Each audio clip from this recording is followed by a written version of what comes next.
ओम शांति। ओम शांति।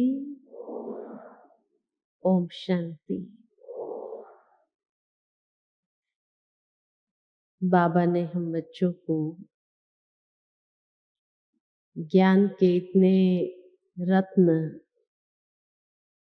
चिंतन करने के लिए, मनन करने के लिए दिए हैं। और प्रतिदिन बाबा की साकार मुरलियों में भी कई चिंतन करने के लिए बहुत सुंदर पॉइंट्स बाबा देते रहते हैं। आज बाबा ने मुरली के अंदर बहुत सुंदर सेवा की एक विधि बताई कि बाबा कहे तुम जब भी किसी से मिलने जाओ तो कितनी रॉयल्टी के साथ जाना चाहिए। नहीं तो समझते हैं कि ये पैसा इकट्ठा करने आए हैं और भगा देंगे। बाबा के शब्द में, हंसी में बाबा कहे टिप टॉप होकर के जाना चाहिए। लेकिन टिप टॉप का मतलब कोई बाह्य श्रृंगार की बात नहीं है, लेकिन आंतरिक दिव्यता जो चेहरे से और चलन से स्पष्ट हो और कोई भी ये समझे कि ये कोई पैसा मांगने के लिए नहीं, लेकिन चेहरे का नूर, चेहरे की दिव्यता ऐसी हो, रूहानियत ऐसी हो जो वो आत्माएं भी उस दिव्यता के आगे झुक जाए। ये बाबा का भाव था। बाह्य श्रृंगार करने से कभी कभी और भी स्वरूप दूसरा लगता है, लेकिन जो आंतरिक स्थिति है वो बहुत श्रेष्ठ होनी चाहिए, शुभ भावना वाली होनी चाहिए। और इसीलिए बाबा ने आज कहा कि जो कोई ऐसा मंदिर बनाते हैं और उसमें भी खास करके लक्ष्मी नारायण का मंदिर बनाया हो, उनको जाकर के बताओ, पहले तो महिमा करो कि आपने जो बनाया बहुत अच्छा बनाया। कितना सुंदर तरीके से बाबा हमें सिखा रहा था आज की मुरली के अंदर कि सेवा भी किस तरीके से करनी चाहिए। इसी तरह साकार मुरली के अंदर भी बहुत सुंदर बातें कुछ ऐसी चिंतन की होती है, जो बातें अगर प्रैक्टिकल जीवन के अंदर ग्रहण की जाए तो बाबा जो चाहता है वो सेवा का प्रत्यक्ष स्वरूप हम प्रैक्टिकल दिखा सकते हैं। तो ज्ञान बाबा का बहुत स्पष्ट है, योग बहुत अच्छा लगता है, धारणा करना भी अच्छा है, और दृढ़ता के साथ हम आचरण के अंदर हर बात को ले आते हैं। सेवा भी बहुत अच्छी लगती है। जो बाबा का बच्चा बन जाता है, ज्ञान सुनने समझने लगता है, फिर वो उसके सामने कोई भी आता है तो दो बातें सुनानी शुरू कर देता है। जो पहले कभी किसी के आगे बोल नहीं सकते थे, लेकिन ज्ञान में आने के बाद उनका भी मुख खुलने लगता है और ज्ञान की बड़ी अच्छी बातें हर कोई सुनाने लगता है। लेकिन फिर भी पुरुषार्थ के अंदर जो अटक आती है वो किस बात को लेकर के आती है? आत्मा का ज्ञान स्पष्ट है, परमात्मा का ज्ञान स्पष्ट है, योग का विषय भी स्पष्ट हो जाता है, लेकिन अगर अटक आती है हम लोगों के पुरुषार्थ में या आंतरिक एक्सेप्टेंस में, तो वह कहाँ आती है? ड्रामा की बात को लेकर के ही कई बार ब्राह्मणों में भी ये आ जाता है कि भाई इस जीवन के अंदर कुछ जो दृश्य है वो अगले कल्प में नहीं चाहते हैं, उसके लिए कोई उपाय हो तो बताओ। बाकी सब कुछ ठीक है, लेकिन इस जन्म में कुछ कुछ दृश्य, कुछ कुछ घटनाएं जीवन में ऐसी आई है या हो रही होती है, वो अगले कल्प में रिपीट नहीं होनी चाहिए। ऐसा समझते हैं? हाँ, कि नहीं ठीक है, जैसा चल रहा है वैसे बहुत अच्छा है ड्रामा। क्या समझते हैं? चेंज करना चाहते हैं? चेंज करना चाहते हैं? क्योंकि एक बार एक बहन मेरे सामने आई, पहले ज्ञान में चल रही थी, फिर बाद में माया की दुनिया में गायब हो गई। जब मैं मिली, मैंने उसको पूछा भाई क्या बात है, तो कहा बस ज्ञान तो सब अच्छा लगा, योग भी अच्छा लगा, लेकिन जब मुरली सुनने जाते और हर रोज ड्रामा की पॉइंट तो जरूर आती है, और जब ये बात आती है कि रिपीट होता है वो भी हूबहू, ये एक्सेप्ट नहीं हो रहा था मेरे से। इसलिए मैंने ज्ञान को छोड़ दिया ताकि मैं सुनूं ही नहीं, तो मुझे वो बात डिस्टर्ब ना करे। तो आप लोग क्या समझते हैं कि अगले कल्प में थोड़ा ड्रामा चेंज होना चाहिए? थोड़ा थोड़ा चेंज होना चाहिए। हाँ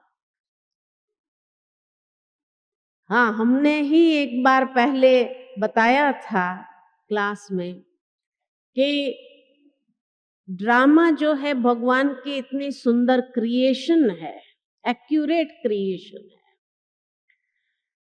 इतना एक्यूरेट और परफेक्ट बाबा ने ड्रामा बनाया है। जो भगवान कहते हैं मैं उसको चेंज नहीं कर सकता। लेकिन कुछ दिन पहले जब ये बहन की बात सुन करके विचार चला, तो चिंतन में ये बात आई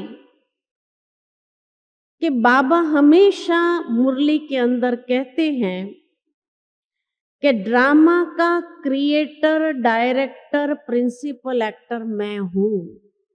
है ना, बाबा ने ये बात कही है कि ड्रामा का डायरेक्टर मैं हूं। क्रिएट किया है बाबा ने ये संसार का नाटक हम सबको खेल करने के लिए, और प्रिंसिपल एक्टर भी मैं हूं। लेकिन जब मैं सोच रही थी तब मेरे मन में ये विचार आया कि अगर बाबा डायरेक्टर है, क्रिएटर है, प्रिंसिपल एक्टर है, तो इस ड्रामा का स्क्रिप्ट राइटर कौन है? कौन है स्क्रिप्ट राइटर? भाई स्क्रिप्ट तो किसी ने लिखी होगी, बाबा तो डायरेक्टर है। डायरेक्टर कभी स्क्रिप्ट राइटर नहीं होता है। इसीलिए बाबा हमेशा मुरली के अंदर ये कहते हैं कि बच्चे मैं ड्रामा चेंज नहीं कर सकता हूं, क्योंकि स्क्रिप्ट बाबा ने लिखी ही नहीं है। मुरली के अंदर बाबा कई बार ये बात कहते हैं कि बच्चे ये ड्रामा को नाटक के साथ कंपेयर नहीं किया जा सकता है, लेकिन उसकी कंपैरिजन बाबा हमेशा फिल्म के साथ करते, क्योंकि ड्रामा में फिर भी अदली बदली हो जाता है, एक्टिंग चेंज हो सकती है, लेकिन फिल्म एक बार जो शूट हो गई उसमें फिर कोई चेंजेस नहीं हो सकता है। ये ठीक है ना? तो ठीक इसी तरह अगर बाबा डायरेक्टर है इस फिल्म का, बेहद के फिल्म का, तो डायरेक्टर का काम क्या होता है?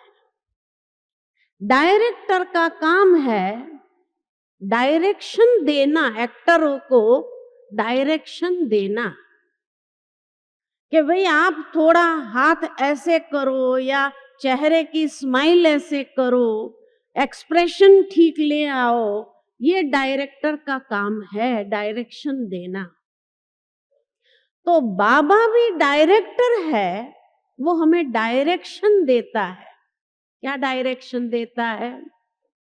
अमृत वेले से लेकर रात्रि तक हमारा हर कर्म, हमारा उठना कैसे होना चाहिए, हमारा बैठना कैसे होना चाहिए, हमारा चलना कैसे होना चाहिए, हमारा चेहरा कैसा होना चाहिए, वहां तक की भावनाएं कैसी होनी चाहिए, क्योंकि जो आंतरिक स्थिति है वही फेस पर आती है। इसलिए कहते हैं कि mind is the index, face is the index of the mind. कि चेहरे के ऊपर जो भाव आ रहे हैं वो मन की स्थिति के आधार पर आ रहे हैं। तो इसलिए मन की स्थिति कितनी अच्छी होनी चाहिए, ये बाबा डायरेक्शन देता है। बाबा की सारी मुरली में जो श्रीमत, जो आज्ञाएं, जो शिक्षाएं हैं, वो डायरेक्शन है। इसीलिए श्रीमत को ट्रांसलेट जब करते हैं तो यही ट्रांसलेट करते हैं सुप्रीम डायरेक्शंस। डायरेक्टर की डायरेक्शन है। लेकिन अगर एक्टर को एक्टिंग ठीक करना नहीं आता है तो दोषी कौन? हमें डायरेक्टर कितना कह रहा है, हर रोज मुरली में कह रहा है, फिर भी हम एक्टिंग सारा दिन, मुरली सुबह सुबह क्यों सुननी होती है? क्योंकि सुबह मुरली सुन लो, डायरेक्शन ले लो कि आज की एक्टिंग सारे दिन की हमें कैसे करनी है। लेकिन जैसे ही मुरली सुनने के बाद जाते हैं तो डायरेक्टर की डायरेक्शन ही भूल जाते हैं। वर्ल्ड तो स्टेज है ना, अब स्टेज पर चले गए, डायरेक्शन मिली सुबह सुबह में क्या करना चाहिए क्या नहीं करना चाहिए, लेकिन स्टेज पर जाने के बाद भूल गए और सारे दिन की एक्टिंग हमारी कैसी रही? पुराने संस्कारों के वशीभूत, पुराना स्वभाव संस्कार के वशीभूत हो रही है। तो इस ड्रामा की स्क्रिप्ट राइटिंग कौन कर रहा है? हम खुद कर रहे हैं। कैसे कर रहे हैं? बाबा कहते हैं मैंने कलम आपको पकड़ा दी। कौन सी कलम?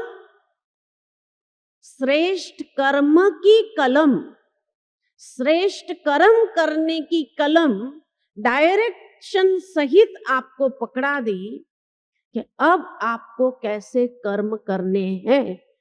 और ये कर्म की कलम से हम अपनी स्क्रिप्ट खुद लिख रहे हैं।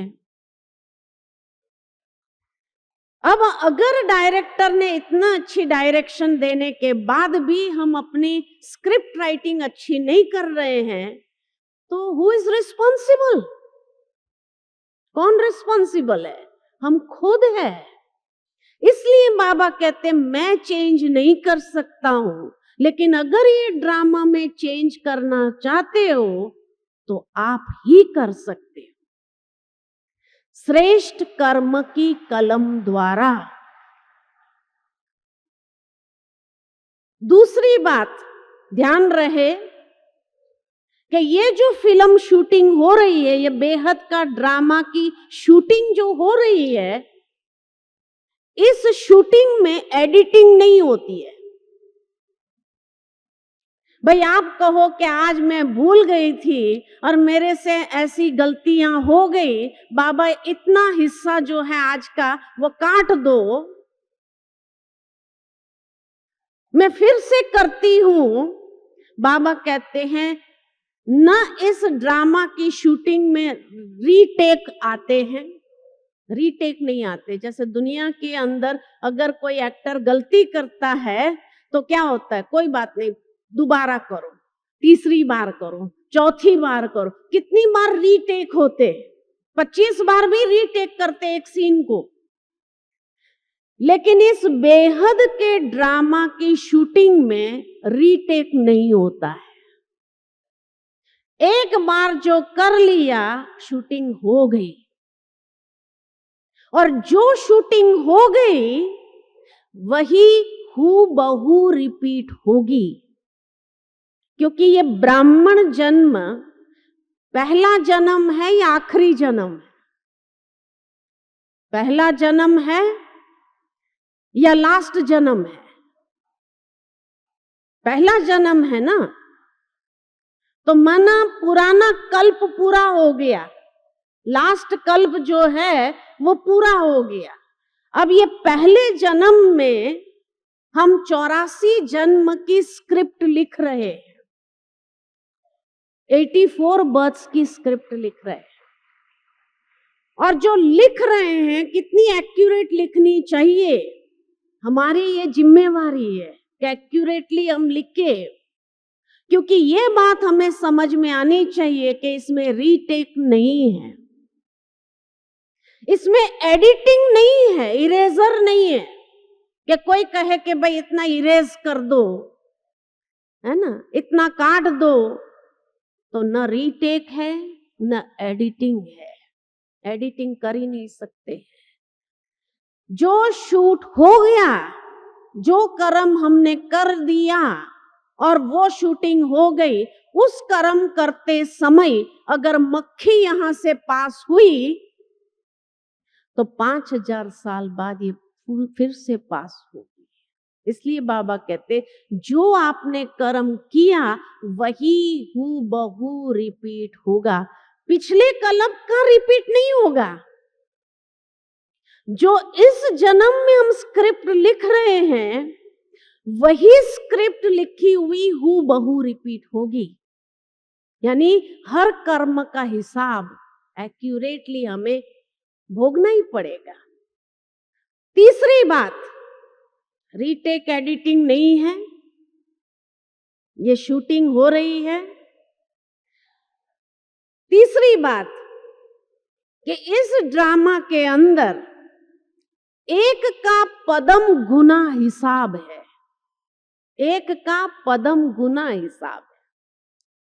माना अगर आपने बहुत अच्छी एक्टिंग की तो उसका भी, क्योंकि एक जन्म में 84 जन्म की स्क्रिप्ट लिख रहे हैं, तो एक का पदम गुना हिसाब इसीलिए है कि एक अच्छा कर्म किया तो उसकी प्राप्ति भी कई सालों की हो जाती या 1-2 जन्म की हो जाती।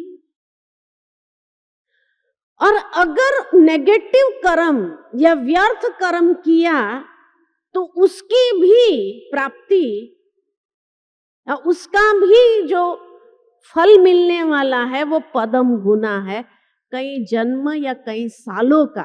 जितनी इंटेंसिटी के साथ वो कर्म किया गया है, तो एक का पदम गुना हिसाब है। माना एक जन्म भी उसकी भोगनी पड़ सकती है। अच्छे कर्म किया तो उसकी भी, नेगेटिव कर्म किया, किसी को दुख दिया, किसी को कष्ट दिया, तो उसकी भी हिसाब जो है खाली 1 सेकंड का नहीं।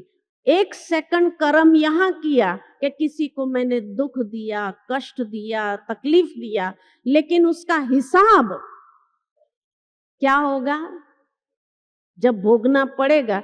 जब स्क्रिप्ट लिख रहे तो उसका जो हिसाब भोगना पड़ेगा वो क्या, कितना भोगना पड़ेगा? 1 जन्म भी हो सकता है, आधा जन्म भी हो सकता। कितनी इंटेंसिटी के साथ ये कर्म किया गया है उसके हिसाब से। चौथी बात इस स्क्रिप्ट राइटिंग की ध्यान रखना। चौथी बात स्क्रिप्ट राइटिंग की ये है कि हम जो स्क्रिप्ट राइटिंग कर रहे हैं सतयुग से कलयुग तक नहीं लिखते हैं। पीछे से लिखना चालू करते हैं। कलयुग से एक एक जन्म की स्क्रिप्ट लिखते हुए सतयुग की स्क्रिप्ट तक आते हैं। क्यों क्यों उल्टा लिख रहे हैं? क्योंकि एकदम संस्कार परिवर्तन नहीं होते। ज्ञान में आए तो ज्ञान में आने के कारण ज्ञान बहुत अच्छा लगा, ग्रहण करना शुरू किया, लेकिन संस्कार पुराने हैं। संस्कार इतना जल्दी बदलता नहीं है। अब जब संस्कार इतना जल्दी नहीं बदलता है तो उस तमो प्रधान संस्कार से सतयुग की स्क्रिप्ट थोड़ी लिखी जाएगी। तमो प्रधान संस्कार से जो स्क्रिप्ट लिखी जा रही है वो पहले कलयुग की लिखी जा रही, फिर धीरे धीरे कलयुग के एक एक जन्म की लिख करके द्वापर तक आते हैं। जैसे जैसे संस्कारों में रजो प्रधानता आती है तो द्वापर युग की स्क्रिप्ट लिखी जाती है। सतो संस्कार जैसे जैसे डेवलप होने लगते तो त्रेता की स्क्रिप्ट लिखी जाती है, और एकदम सतो प्रधान जब हो जाते हैं तब सतयुग की स्क्रिप्ट लिखी जाती है। इसलिए बाबा कहते हैं अभी तक सतयुग की एक भी सीट फाइनल नहीं हुई है, खाली ब्रह्मा बाबा मम्मा दो ही फाइनल हुए। माना कोई भी चांस ले सकते हैं, क्योंकि अभी तक बाबा की मुरली के हिसाब से जब बाबा देखता है तो बाबा कई बार कहते हैं अभी तक बच्चे रजो तक नहीं पहुंचे हैं। माना स्क्रिप्ट लिखते लिखते रजो तक नहीं पहुंचे, द्वापर तक नहीं पहुंचे हैं, तो अभी तक सतयुग त्रेता की स्क्रिप्ट लिखी ही नहीं गई है कई लोगों की। अभी तो कई दादियों की सतयुग त्रेता की स्क्रिप्ट लिखी जा रही है, क्योंकि वो सतो प्रधान संस्कारों में आ गए। लेकिन मेजॉरिटी जो ब्राह्मण है वो भी रजो तक पहुंचे हैं।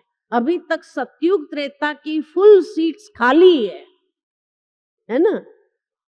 जैसे अगर कोई बैठने के लिए सीट बुकिंग कराते हैं तो जैसे यहाँ पीछे से शुरू होता है, वैसे हर जगह स्टेज के पास में लोग भाग करके आते हैं, चाहे पैसा लाखों खर्च करना पड़े तो भी आगे की सीट लेना चाहते हैं। लेकिन यहाँ न पैसा काम आता है सीट बुक करने के लिए। यहाँ सीट बुक करने का आधार है कि जितना फास्ट चेंज संस्कारों में आता जाएगा उतना आगे की सीट आप रिजर्व कर सकते हैं।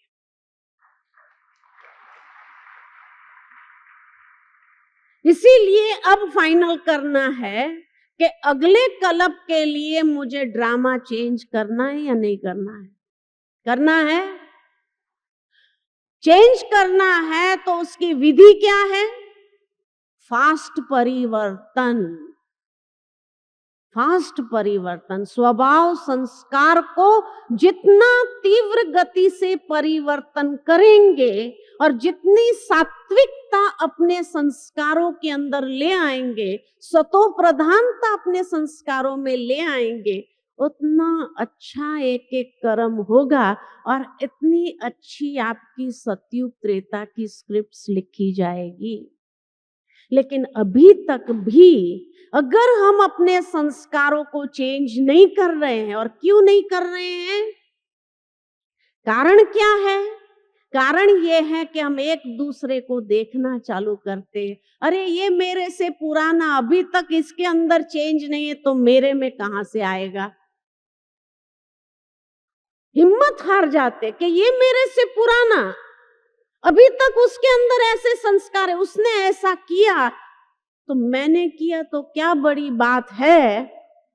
अब ये संस्कारों से जब स्क्रिप्ट लिखते हैं तो सतयुग त्रेता की स्क्रिप्ट लिखी जाएगी। अरे कोई अगर पुराना है, नहीं चेंज कर रहा है, तो आप उसका थैंक्स मानो कि आपको तो रास्ता दिया कि भाई तू आगे जा, मैं नहीं जा सकता हूं, तू तो आगे जा। तो दिल शिकस्त क्यों हो जाते हैं दूसरों को देख करके कि भाई ये मेरे से पुराना, इसने नहीं किया तो मैं क्यों करूं, या उसने ऐसा किया इसीलिए मैंने ऐसा किया। अब ये जो टिट फॉर टैट का हिसाब हम रखते हैं, उससे हम अपनी स्क्रिप्ट कौन सी लिख रहे हैं बताओ? उससे सतयुग त्रेता की स्क्रिप्ट लिखी जा रही है, उससे सतयुग त्रेता की स्क्रिप्ट नहीं। और इसीलिए द्वापर कलयुग के ही जन्मों में अभी तक हम उलझे हुए हैं और वो कर्म टिट फॉर टैट वाला कर रहे हैं। अब उसकी भोगना क्या होगी? वो घटनाएं जो जीवन में इस जन्म में भोगी हमने, पिछले जन्म में जो याद है, क्या उससे हम अच्छी स्क्रिप्ट लिख रहे हैं या कैसी स्क्रिप्ट लिख रहे हैं? इसलिए बाबा इतना जोर दे करके मुरली पिछले 3-4 सीजन में चलाई, बच्चे व्यर्थ से मुक्त हो जाओ, व्यर्थ से मुक्त हो जाओ, वाह वाह करते हुए बढ़ते जाओ। वाह वाह माना इतनी अच्छी स्क्रिप्ट लिखो जो हर कोई कहे वाह वाह वाह के गीत गाए, कि आप खुद भी अपने गीत गाओ कि वाह मेरा भाग्य वाह, वाह बाबा वाह, वाह ड्रामा वाह। ये आप गायन करो अपने हर एक कर्म की कलम से। जो आप स्क्रिप्ट लिखते हैं, हर स्क्रिप्ट लिखने के बाद अंदर में ऐसी आत्मसंतुष्टि हो कि वाह बाबा वाह, वाह रे मेरा भाग्य वाह, वाह ड्रामा वाह। ऐसा अंदर से वाह वाह वाली स्क्रिप्ट लिखो। ये नहीं कि उसने ऐसा किया इसलिए मैंने भी ऐसा कर दिया, उससे तो वाह वाह वाली स्क्रिप्ट नहीं हुई। अगर वही पिछले कल्प वाला रिपीट होता होगा तो पुरुषार्थ का महत्व क्या रहेगा? जो बाबा इतना पुरुषार्थ करा रहे हैं, तीव्र गति का पुरुषार्थ करने के लिए कह रहे हैं, क्यों? क्योंकि दिन प्रतिदिन समय बहुत कम होता जा रहा है और अभी तक अगर रजो तक नहीं पहुंचे तो सतयुग त्रेता की स्क्रिप्ट कब लिखोगे, कब लिखोगे? और लास्ट में अगर फास्ट किया भी तो कौन सा पद पाएंगे? दास दासी का, रॉयल फैमिली का, या राजा रानी का, या महाराजा का? ये आपको डिसाइड करना होगा, क्योंकि बाबा कहे बहुत काल का अभ्यास चाहिए अच्छी स्क्रिप्ट लिखने के लिए। और बहुत काल का अभ्यास अगर होगा तो महाराजा महारानी वाली स्क्रिप्ट लिखेंगे, यानी 8 नंबर वाली, या राजा रानी वाली 108 वाली, या रॉयल फैमिली के सदस्य की 16,108 वाली, या फिर प्रजा की 9 लाख की, या फिर दास दासियों वाली। अब कौन सी स्क्रिप्ट आपको लिखना है सतयुग त्रेता के लिए, ये आपको फाइनल करना चाहिए। और उसके लिए जितना फास्ट परिवर्तन, रियलाइजेशन, महसूसता के द्वारा ऐसा हम पुरुषार्थ करें अपना, और इतना जल्दी चेंज लाए अपने संस्कारों में, रॉयल संस्कार, रॉयल मैनर्स। अगर उस घराने में जाना है, रॉयल फैमिली के भी 16,100, तो संस्कारों में रॉयल्टी अभी नहीं लाएंगे तो कब लाएंगे? स्क्रिप्ट तो अभी लिखी जा रही है।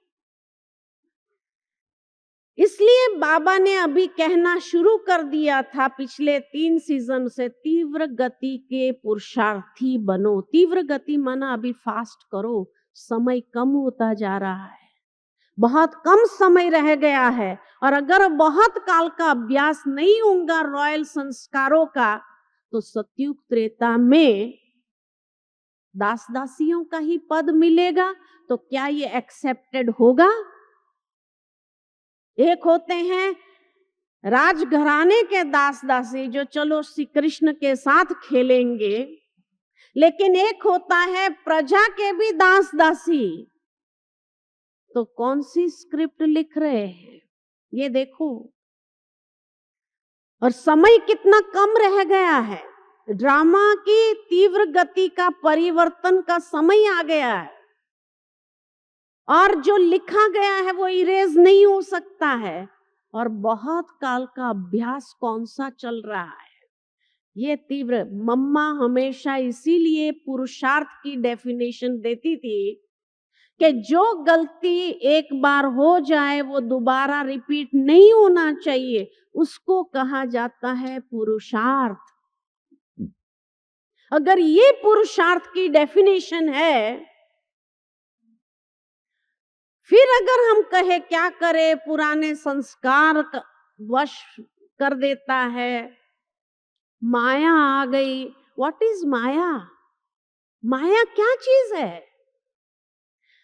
अपनी ही कमजोरी, कमजोर संस्कारों का प्रयोग, कोई भी विकार या बुराइयों के संस्कारों के, तमोगुणी संस्कारों के वश होकर के जब कर्म करते हैं, यानी वो कर्म की कलम से स्क्रिप्ट लिखते हैं, उसको कहा जाता है माया।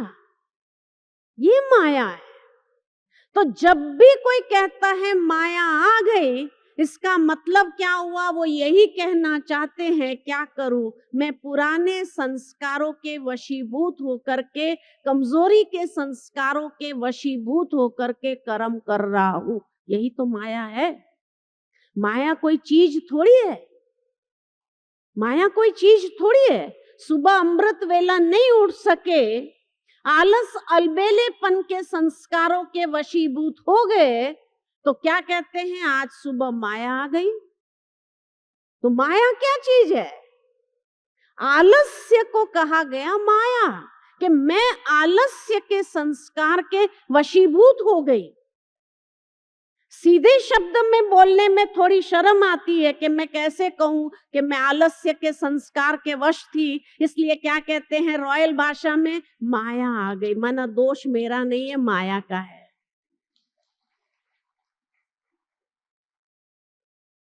लेकिन समझदार तो समझ जाते हैं कि माया माना क्या, कि ये बार बार ये कहना चाह रहा है कि क्या करूं मैं, अपने पुराने संस्कारों के वशीभूत हो रहा हूं। अभी जो पुराने संस्कारों के बार बार वशीभूत हो जाएगा, उसको महावीर कह सकेंगे पुरुषार्थ में। महावीर कहेंगे, घोड़ेस्वार भी कहेंगे, प्यादे कहेंगे। और अगर प्यादे ही रहे तो उस पुरुषार्थ से कौन सी स्क्रिप्ट लिख रहे हैं? राजा रानी की या दास दासी के भी दास दासी की? किसकी स्क्रिप्ट लिख रहे हैं? कौन सी स्क्रिप्ट लिख रहे हैं? इसीलिए बाबा कहते, जो आप लिख रहे हैं वही हूबहू अगले कल्प में रिपीट होने वाला है। पिछले कल्प का नहीं, ये कल्प में जो लिख रहे हैं, ये फर्स्ट जन्म में जो हम लिख रहे हैं, वही सारा कल्प रिपीट होने वाला, हूबहू रिपीट होगा। तो ड्रामा के ये सूक्ष्म रहस्य को समझने की आवश्यकता है कि अगर सचमुच ड्रामा चेंज करना चाहते हैं, जो चाहते हैं हाथ खड़ा करो। चेंज करना चाहते हैं ड्रामा को? अगर ड्रामा को चेंज करना चाहते हैं तो पहली बात ये अंडरलाइन की है, मुझे आज से ही दृढ़ संकल्प लेकर के अपनी कमजोरी के संस्कारों के वशीभूत नहीं होना है, नहीं होना है।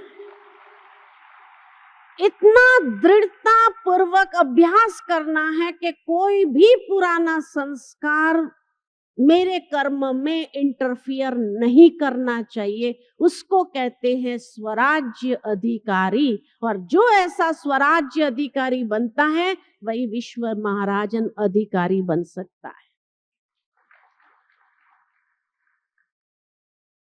तो इतना फास्ट चेंज लाने के लिए तैयार है? हाथ खड़ा करो। ड्रामा चेंज करना चाहते हैं, इतना फास्ट परिवर्तन करना चाहते हैं, फास्ट आज के बाद इधर उधर किसी को देखेंगे नहीं, देखना है। अगर देखने की इच्छा है तो बाबा मम्मा को देखो, फॉलो करने की इच्छा है बाबा मम्मा को फॉलो करो। इधर उधर नहीं देखो। अगर कोई पुराना गलती कर रहा है उसको थैंक्स करो, शुभ भावना दो और खुद आगे बढ़ो। वो आपको साइड दे रहा है आगे बढ़ने की। जैसे रास्ते पर गाड़ी चलती है, अगर किसी व्यक्ति को आपने कहा कुछ, हॉर्न दिया, तो वो साइड देता है ना, भाई तू आगे जा, आगे जा। ऐसे अगर कोई पुराना चल रहा है और वो अपने पुराने संस्कारों के वशीभूत हो रहा है, उसको देखकर आप उसके पीछे क्यों हो जाते हो? आपको वो साइड दे रहा है, आप आगे जाओ ना, कि भाई आप आगे जाओ। तो थैंक्स मानना चाहिए कि नहीं? कोई आपको साइड देता है आगे जाने के लिए, उसका थैंक्स मानना चाहिए या नहीं मानना चाहिए? और उसके प्रति भी दुआएं देते जाओ, तुम भी जल्दी आगे आ जाओ, तुम भी जल्दी आगे आओ। ये दुआएं करो उसके लिए, उसको दुआओं की आवश्यकता है। इसीलिए बाबा कहते हैं ये जो स्क्रिप्ट राइटिंग हो रही है वो इतनी परफेक्ट शूटिंग हो रही है कि इससे परफेक्ट और कुछ नहीं हो सकता, और उसको बाबा चेंज नहीं कर सकता, क्योंकि लिखी आपने है। बाबा कैसे चेंज करेगा? अगर बाबा चेंज करना चाहे तो सबका चेंज करना पड़े। इसलिए बाबा कहते हैं तुमने जिसके साथ हिसाब किताब बनाना है अगले कल्प में, जो तुमको स्क्रिप्ट लिखनी है तुम लिखो, मैं चेंज नहीं कर सकता। इसलिए बाबा नहीं करता है। बाबा ने ये ड्रामा परफेक्ट बनाया है। स्क्रिप्ट राइटर हम हैं, हम जैसी स्क्रिप्ट राइटिंग करेंगे वैसे ही हमें भोगना पड़ेगा एक एक जन्म, है ना? इसीलिए देखो, जब अंतिम समय आएगा, जब अंतिम समय आएगा और उस समय ये महसूस होगा कि अरे स्क्रिप्ट राइटर हम ही थे, तो कितना पश्चाताप होगा कि मैं अपनी अच्छी स्क्रिप्ट लिख सकता था, लेकिन फिर भी मैं इधर उधर देखने में व्यस्त हो गया, उसके प्रति व्यर्थ संकल्प चलाना शुरू कर दिया, मेरी मानसिक स्थिति मैंने ऐसी बना दी, इसीलिए मेरी स्क्रिप्ट ऐसी हो गई। अंतिम समय जब ये रियलाइजेशन होगा तो कितना पश्चाताप होगा कि अरे स्क्रिप्ट राइटर तो हम खुद थे, बाबा ने तो लिखा ही नहीं। इसीलिए भक्ति मार्ग में आज दिन तक भी भगवान की इतनी महिमा क्यों गाते हैं? भगवान की इतनी महिमा क्यों गाते हैं? इसीलिए गाते हैं कि हे प्रभु तुमने तो सब कुछ दिया था।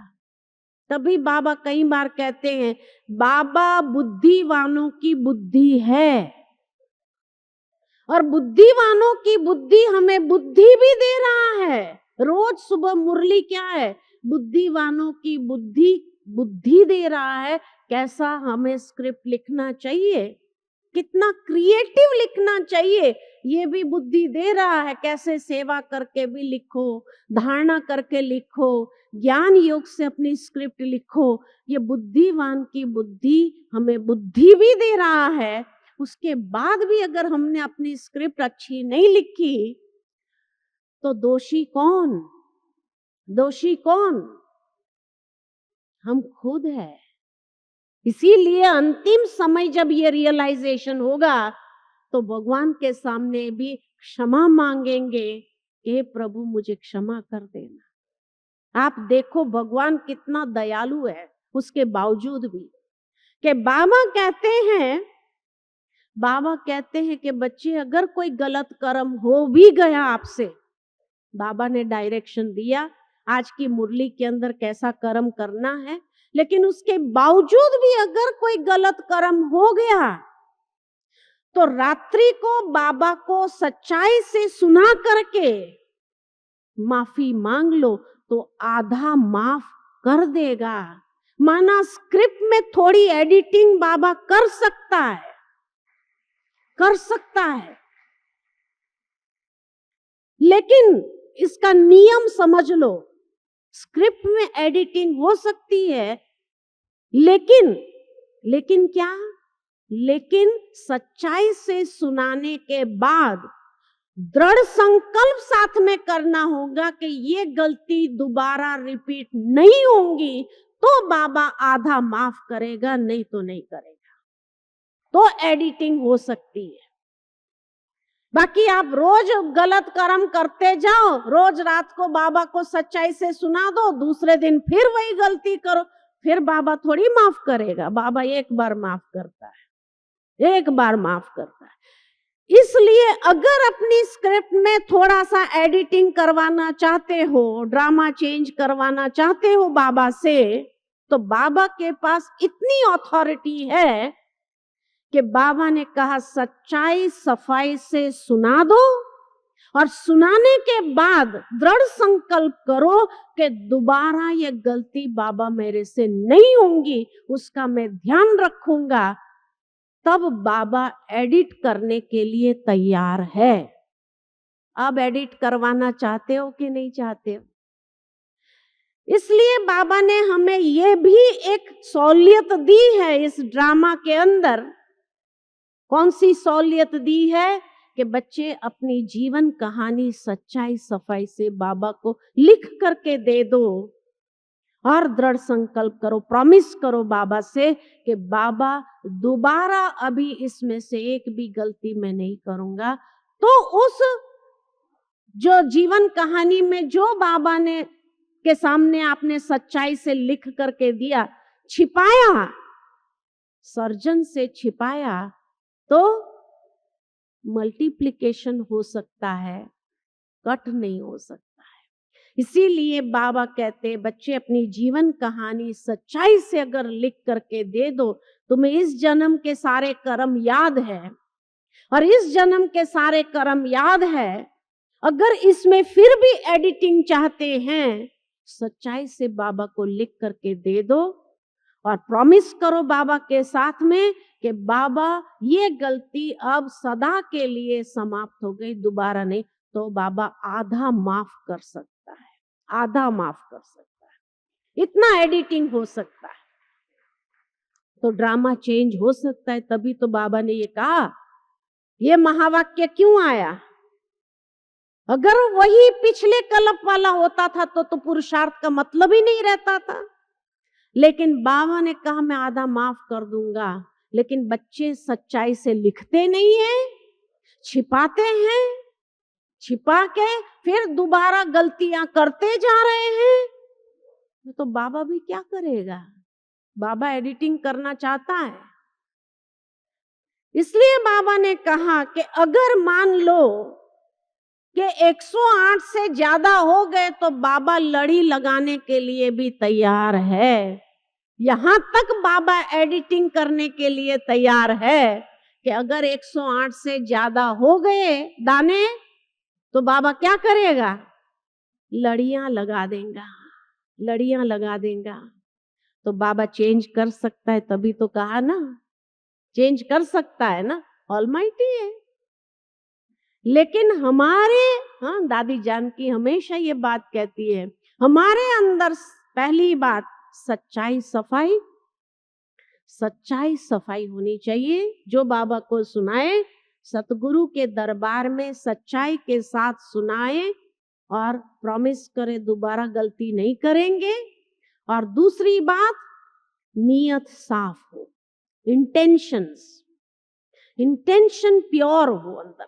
जो कर्म करो प्योर इंटेंशंस के साथ कर्म करेंगे तो स्क्रिप्ट बहुत अच्छी लिखी जाएगी, स्क्रिप्ट बहुत अच्छी लिखी जाएगी।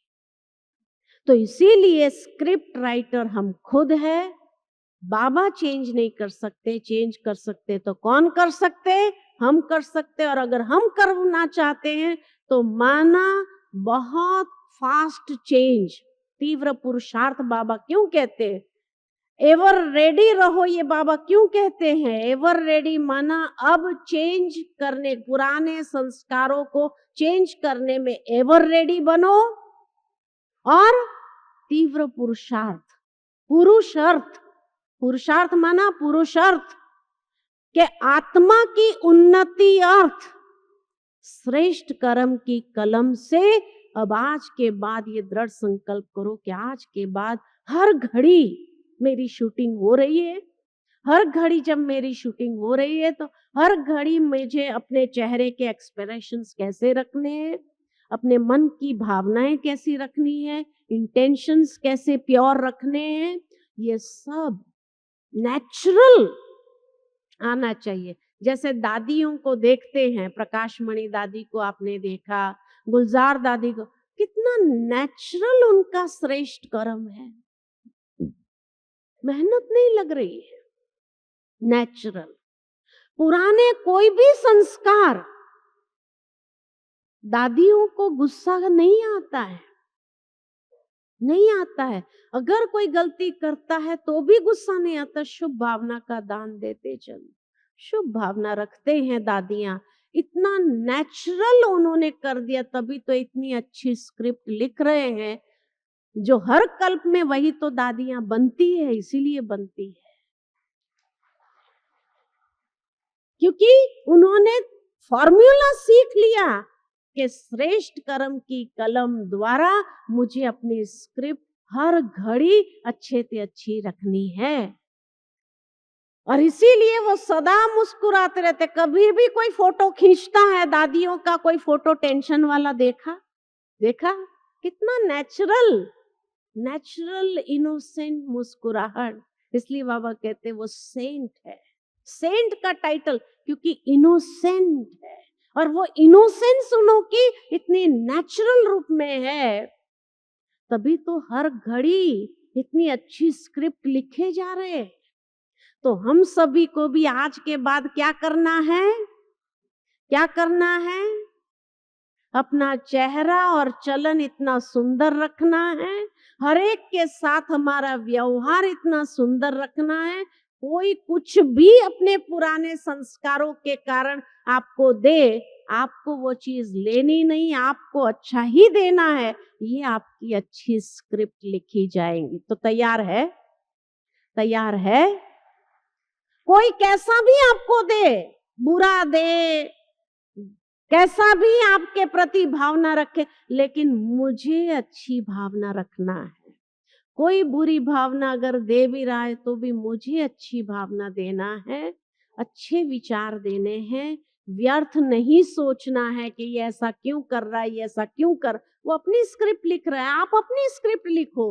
वो अगर गंदा देता है तो मुझे गंदा थोड़ी देना है, मुझे अच्छा देना है। मेरी स्क्रिप्ट राइटिंग मुझे बहुत अच्छी करनी है। तैयार है ना? ड्रामा चेंज करने के लिए तैयार है ना? तैयार है? तो चेंज करके दिखाओ। आज के बाद जो बाबा चाहते हैं वैसा हम अपनी स्क्रिप्ट राइटिंग करना शुरू करें। जैसे मधुबन में आए हैं तो कोई कुछ भी करता है तो भी आप मुस्कुराते हुए उसको देते ही जाते हैं ना, शुभ भावना देते, शुभ का। वैसे वहां जाने के बाद भी कोई कुछ भी करे, कोई कुछ भी करे, लेकिन मुझे अपनी स्क्रिप्ट बहुत अच्छी लिखनी है। टिट फॉर टैट वाला हिसाब अभी क्या करना है? बंद करो। टिट फॉर टैट वाला हिसाब नहीं चाहिए, तो हम अपनी स्क्रिप्ट अच्छी लिखेंगे। कोई गलत कर रहा है तो मैं क्यों गलत करूं? वो गलत कर रहा है, वो अपनी स्क्रिप्ट लिख रहा है, आप अपनी स्क्रिप्ट लिखो, अच्छा करो, अच्छा बनो।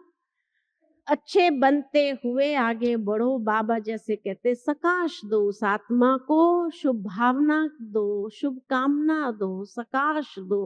आप अपनी स्क्रिप्ट अच्छी लिखो, ठीक है ना? ठीक है, तो ड्रामा चेंज कर सकते हैं ना?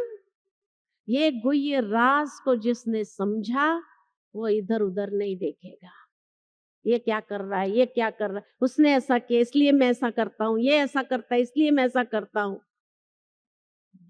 वो क्या भी करे मुझे देखना है तो ब्रह्मा बाबा को देखो। स्कूल में स्टूडेंट किसको देखता है? जो लास्ट नंबर आता है उसको देख के चलता है, या फर्स्ट नंबर आता है उसके साथ compete करता है? क्या करता है?